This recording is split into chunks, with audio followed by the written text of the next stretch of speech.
கிங்கண்ணொட்யானபூதேசம் பூர்ணச்சந்திரநிபானனம் கிராதரூபசாஸ்தாரம் வந்தேகம் பாண்டியநந்தனம்.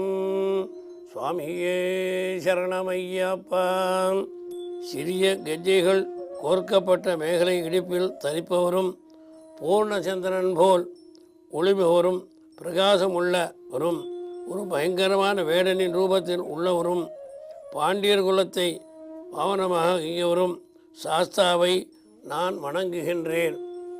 கம்பங்குடி வம்சத்தை பற்றி பார்ப்போம். இது ரொம்ப விசேஷமானது. திருநெல்வேலி பக்கம், அம்பாசமுத்திரம் பக்கம், கள்ளக்குறிச்சி பக்கத்தில் இருக்குது. சாஸ்தாவின் வரலாற்றை பேசும்போது கம்பங்குடி வம்சத்தினை பற்றி சொல்லாமல் இருக்க முடியாது.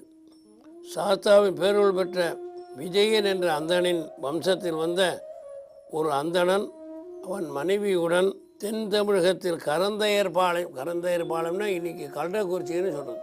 சதா சர்வ காலமும் சாஸ்தாவையே தியானம் பண்ணிட்டு இருந்தார். ஆண்டவன் பக்தர்களுக்கு சேவை செய்வதையே கடமையாக நேர்ந்தார்கள். சாஸ்தா அவர்களுக்கு அருள் புரிய விரும்பினார். பசியால் வாடும் பாலகனாக மாறி அவர்களின் வீட்டிற்கு வந்தார் சாஸ்தா. அவர்களை வணங்கி நின்றார். நாடு வெகு தொலைவில், என்னுடைய நாடு ரொம்ப தூரத்தில் இருக்குது, காடு மணல்லாம் கலந்து வந்திருக்கேன், மிகவும் அசதியாக உள்ளது, உண்ண உணவும் உறக்கமும் இடமும் வேணும் என்று கேட்கிறான். கேட்டவுடன் பாலக முகத்தில் கண்ட தேஜஸையும் வாக்சாதுரியத்தையும் கண்டு இவன் தேவனோ என அந்தணர் ஐயமுற்றார்.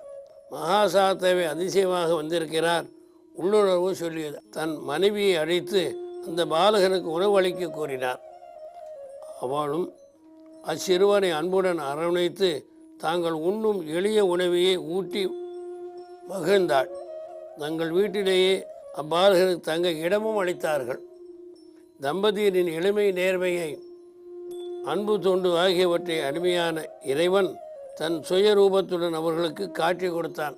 பாலனாக வந்த ஹரிஹரபுத்திரன் என்பதை அறிந்த தம்பதியினர் பக்தி மேலிட்டனர், கதறி அழுதனர்.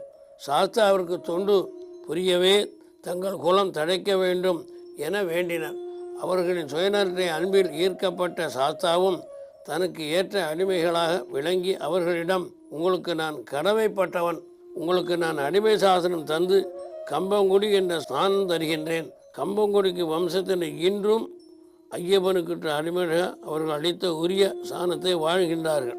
ஐயப்பன் வழிபாட்டு நெறிமுறையும் சாஸ்தா பிரீதியையும் என்ற வழிபாடும் கம்பங்குடி வம்சத்தினர் கொடுத்தது தான். ஹரிவாசனம் பாடலையும் இயற்றிய கொளத்தூர் ஐயர் கம்பங்குடி வம்சத்தை சேர்ந்தவர் தான். அது ரொம்ப விசேஷமான பாட்டு. அப்போ அந்த காலத்திலலாம் இந்த உள்ள நம்பூதிரி, மேல்சாந்தி வல்லாம் இருந்துட்டு பாட்டு பாடி சுவாமியை தூக்க வச்சு அப்போ தான் பானக நைவேத்தியம் பண்ணி கொடுப்பா. அது விசேஷமாக, அந்த பானகம் ரொம்ப விசேஷமானது அந்த இடத்துல. அதனால் அந்த மாதிரி அறிவுராசம் வந்தது.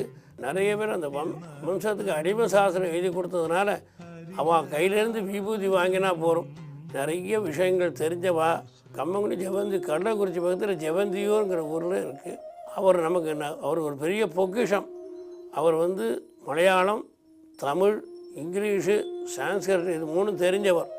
அவர் நிறைய நமக்கு இந்த ஸ்லோகங்கள்லாம் சொல்லிக் கொடுத்து அந்த கம்பங்குடி வம்சம் ஸ்தானத்தோட அவரே மேலதியாக இருந்து தேவஸ்தானம் போர்டில் கூட தேவஸ்தானம் போர்டில் இருந்தவர்.